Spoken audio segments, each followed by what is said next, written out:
Welcome, Tony.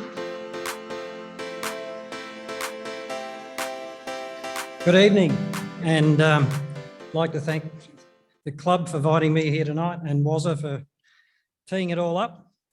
My name's Tony Cooper and I've been with Donaldson Australia as a territory manager for Victoria and Tassie for the last 15 years. Who are Donaldson?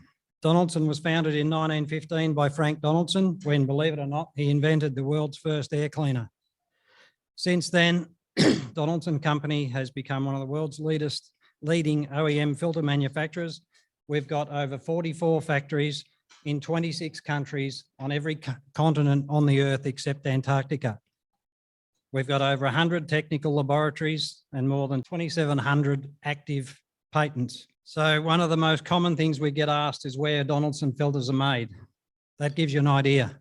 The rule of thumb is that the product is typically manufactured nearest to where it is required. So in regard to our XLC 200K Land Cruiser air housing, it's made in one of our company-owned facilities in China because China was simply the closest factory that had that capability and had the spare capacity to make it for us.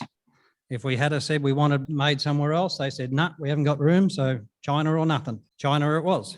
And all of our factories across the world all conform to the same stringent ISO standards. So realistically, it makes no difference. Locally, that's our facility at Wyong in New South Wales. And that's where we have our head office, manufacturing, warehousing and distribution. Around 75% of the filters we sell in Australia, as in Donaldson sell, are made in that factory. So we have a very large manufacturing base locally. And the good thing is it's been growing. We're investing in the plant and that distribution centre is currently being expanded by around about 50%. So it's going to get a lot bigger than what it already is. And it's huge now. So the 200 series. For many years, myself and my colleagues had been hearing some horror stories about serious engine dusting problems faced by owners of 200s. And I'm talking over 10 years ago, not long after I started, I was hearing about them. Initially, we didn't worry ourselves too much about it because it's not our core business. Donaldson's core business is really big things that burn diesel. So earth moving, Class 8 trucks, agriculture, that sort of stuff. But we kept hearing about it, and after a while, and not seeing anyone actually addressing it, we thought, all right, let's see what we can do. And this was purely our guys locally. So being a global company, the first thing we had to do was convince our bosses in the US. They don't have many 200s in the US. They've got Chevy subdivisions and the likes. So they weren't really interested. So that took about 4 years. Eventually we won. They gave us the green light, and here we are. Now, we know that the 200 is only one of several problem vehicles, and coincidentally, all of those problem vehicles share the same badge. We don't pick on Toyota. I drive one. My Prado's parked out in the car park. It's just that that's how it is. Currently, we are in the process of developing a similar product for the 70 series V8. We'll follow that with a GUN Hilux, and the 300 will probably follow after that because we know it's got an issue. But from an economic standpoint, there's not enough of them on the road at the minute for us to justify it. So why do we need an air filter? Everyone knows it's to protect the engine from damaging dust and all the other stuff that it doesn't want to ingest. Dust ingress over time will cause a lack of power, oil consumption, premature turbo failure, and eventually complete engine failure. As little as a cup full of dust is all it'll take to destroy an engine. People often don't realise that the thing your vehicle consumes more than anything else is air. Often more than 10 to 20,000 litres of air for every litre of diesel burnt. So for every tank full of diesel you burn, the air filter has to clean 1 million or more litres of air. So it's very, very important. When we were designing the XLC 200K Element, we wanted to use our very best filter media. So we chose our blue UltraWeb media. What UltraWeb is this microscopic layer of fine fibres applied on the outside or the dirty side of a normal air filter. And this acts like a highly efficient sieve, and we're talking nanofibres. It's very, very fine. Only the very small dust particles actually get through that and get trapped and block the element. So it lasts a lot longer. And the larger bits of stuff literally just accumulate on the outside, and they really don't restrict the airflow that much, oddly. Now, because we're an ageing audience here, people will know a bit of history. So the story behind ultra-web media goes back to the first Gulf War in 2001, when George W. Bush, the first one, decided to teach Saddam Hussein a lesson and kick him out of Kuwait. So prior to that, the US military machine was designed to fight in jungles, snow, rolling hills of Europe, that sort of thing, not deserts. So before they sent their tanks over, they thought they'd better try them in a desert and see how they went. The results were not that good because the M1 Abrams main battle tank lasted 20 miles in a desert before the air filter was blocked. So they thought, we better do something about that. So they contacted us because we have a lot of military connections in the US. Our guys used our ultra-web media in conjunction with a bit of reverse pulse, which is blowing the airflow backwards and blowing the stuff off the filter. And the range of the tank was increased from 20 to 200 miles. So happy days. Away they went. The rest is history. So with the best media decided on, now it was a case of just getting the packaging right. So the Donaldson PowerCore Technology, which is that style of housing there, it sort of looks similar to the Land Cruiser one, allows for a much higher airflow to be gained in a much smaller footprint. So in following slides, there'll be some animations that show you how that all works, but effectively we can fit 2 to 3 times the amount of filter media in the same size package. And because it's got a more direct flow, it gives less restriction to the engine. What is restriction? Restriction is simply the resistance of air to flow and is created by all of the bits involved in your intake system. There's 2 critical measurements of it. First is initial restriction, and that's basically the level of restriction when everything is brand new. And the second number over which we have no control is the final restriction number, which is set by the vehicle manufacturer. That's the point at which they say the restriction's high enough now, you need to put a new filter in it. So most big heavy diesels that we deal with, this number is sort of between 25 and 30, although we believe, but Toyota won't tell us, that the 200 or the VDJ engine is a number about 40. So it's much higher. So our Land Cruiser option, XLC 200K, was developed to solve the problem of dust ingress into the engine causing premature engine failure. It wasn't developed as a performance enhancing product, and that's what people have to understand. When installed on a standard vehicle with no modifications, it provides some modest performance gains in either power or fuel economy. You won't get both together.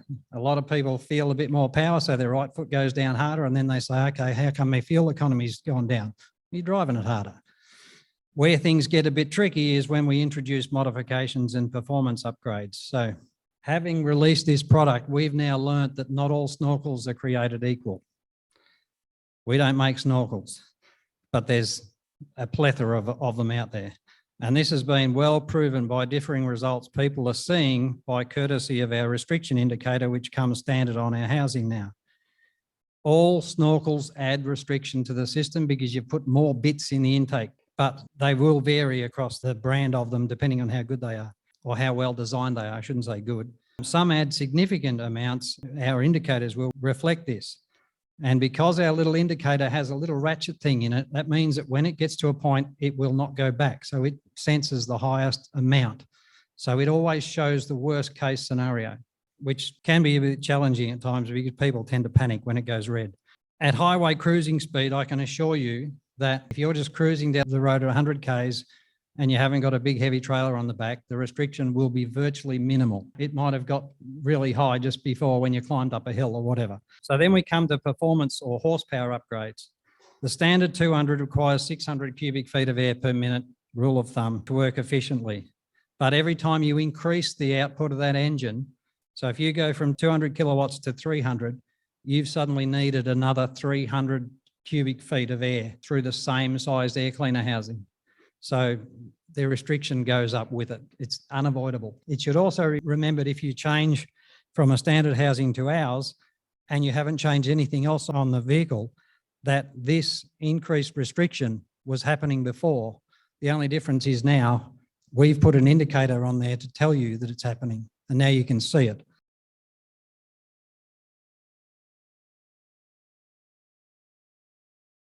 These are just the animations to show you sort of how the housing works and how the airflow works and all that sort of stuff.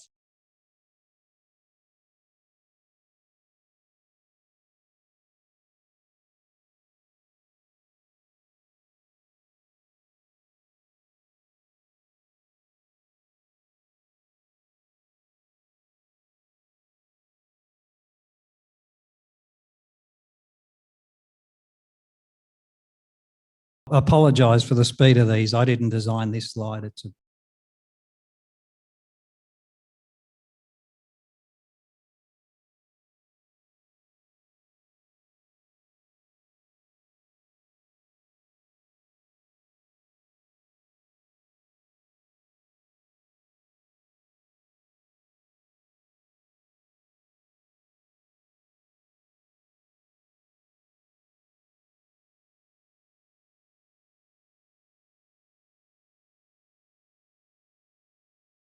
Feel free to ask any questions.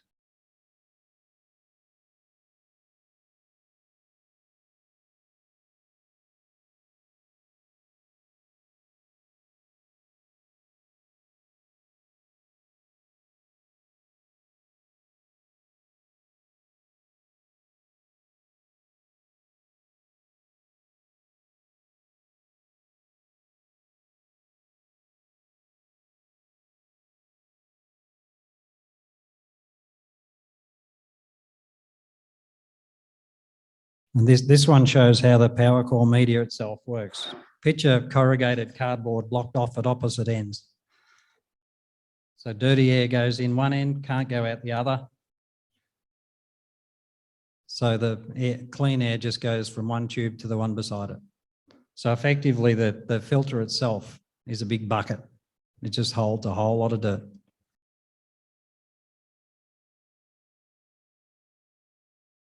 So while I'm at it, I should also say that we offer a complete range of filters for all of the four-wheel drive. The only thing we don't do is we don't do petrol models very well. So if you say you've got a 100 series petrol, then sadly, we probably haven't got the fuel filter, that sort of stuff. As I said at the start, we focus on stuff that runs on diesel, not so much petrol. So sadly, the petrol ones get a bit ignored in our world. But we've got filter kits for Prados, Hiluxes, all of those, including cabin filters. And using our filters will not affect the vehicle warranty. And we have a full aftermarket warranty to cover any eventuation. Thank you. Feel free to hit me with any questions if you have any. Quick question. Most of us are used to using compressed air. Compressed air to blow the dust out of the filters when we stop on the side of a track. Yep. We hate that idea and it voids our warranty because not everyone does it the same. So we can't have a one size fits all when some people can use a high pressure air blower as like a cutting torch. Depending on how you use it, it can damage the media. If you do it reasonably well, it extends the life of your filter. But sadly, we have to have a one size fits all warranty policy and we have to cover ourselves. So yes. I've known customers that have blown filters out for 20 years without a problem, and I've known other customers that within 12 months of someone starting the process, they've got dusted engines. So it's a bit of a hard one. Two questions for you, mate, if I may. Pertaining to the air filter, you just mentioned compressed air blowing them out. How effective is tapping them out? Again, one man's tapping is another man's bashing. I have seen some classics. If you've got the classic are the old air filters, the round cylindrical ones with the metal ends. I've seen so many dented metal ends from being bashed on the ground, bashed on a tyre. Whenever you dent that metal end, you have simply broken the potting mix, which is the glue that holds the media to the end cap, and guarantee you've broken it. And now you've got a dust gap between the two, so that the dust just goes straight around the outside. So if you tap, that's fine. If you bash, that's not fine. You've made me very happy there because mine don't ever complain about being brutalised. Yeah. Another question for you. You said you're into diesel filtration. On the Toyota V8 motors, are you making fuel filters? Yep. For those to replace the factory ones? Yeah, we've got the original one and the later ones had a slightly bigger one with a different. So we have both styles. I think they changed it in 2019 or something. Excellent. Thank you very much. Now, I was asked by David about catch cans and what our thoughts are on those. My personal thought on a catch can is if you run an unmodified vehicle, you don't need one. As soon as you start modifying them, you probably do. But like I said, that's a personal opinion. Our company makes catch cans in the US. We didn't bother bringing any of that product into Australia because our friends at Mann and Hummel, who make the ProVent 100 and 200, pretty much had that market covered. And the biggest problem I see with that market is when you go to buy the replacement filters for them, if you buy the decent one, it's about sort of 70 to $100, but you can go on eBay and buy any quantity of cheap rubbish for 15 to $20. And if you put one of them in, you are going to have a problem. So we thought, do we want to enter into this when we have our catch can and an eBay filter in it and they're going to blame us for buggering the engine? No. The question is, who do we use for installs? In the Melbourne CBD, for a start, this thing is simple.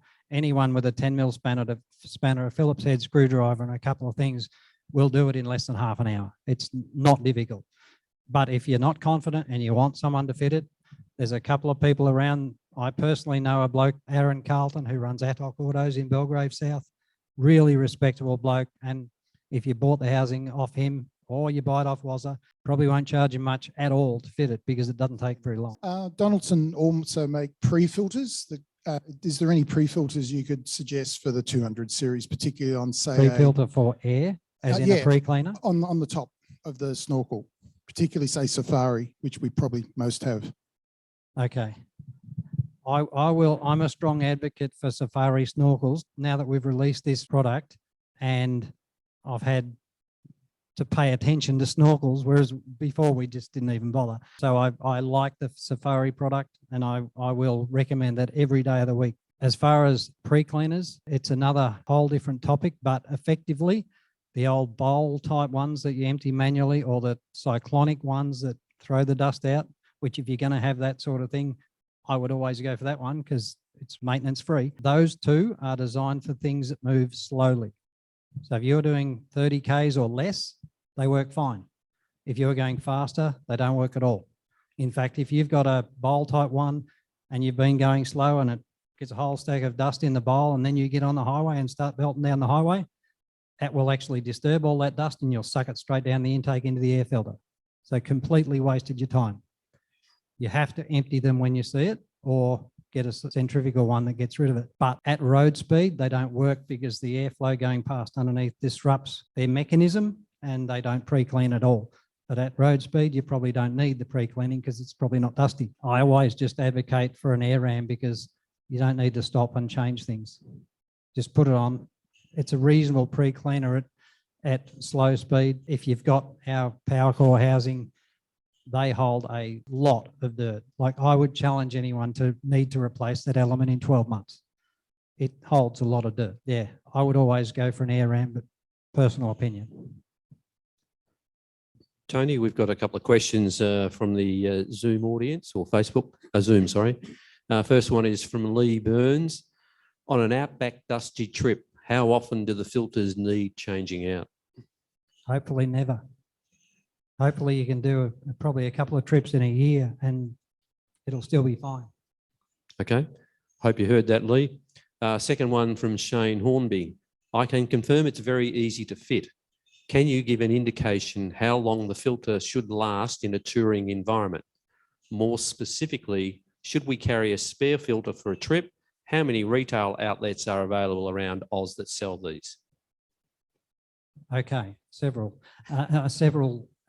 portions of that question. Okay. As I said, can you give an indication how long the filter should last in a touring environment? As I said before, I defy anyone to fill one up, for want of a better term, in 12 months. I think, and the reason I say 12 months is we always recommend you changing the filter every 12 months, just because we want someone to have a look into any air cleaner housing at least once a year to make sure that nothing bad is happening.